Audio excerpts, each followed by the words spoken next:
நடிகை மோகினி சமீபத்தில் ஒரு நேர்காணலில் தான் நடிகர் விஜயகாந்துடன் பணியாற்றிய அனுபவங்களை பகிர்ந்து கொண்டார். அவர் விஜயகாந்த் தயாரித்த 2 படங்களில் தான் நடித்ததாகவும் அப்போது நடந்த ஒரு சுவாரஸ்யமான நிகழ்வையும் கூறினார்.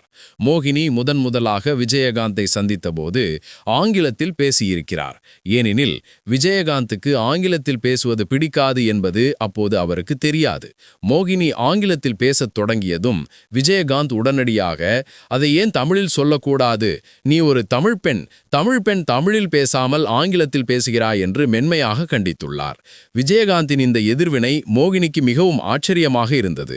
அதன் பிறகு படப்பிடிப்பு தளத்தில் விஜயகாந்த் இருக்கும்போது மோகினி உட்பட அனைவரும் தமிழில் மட்டுமே பேசுவார்கள் என்று கூறினார்.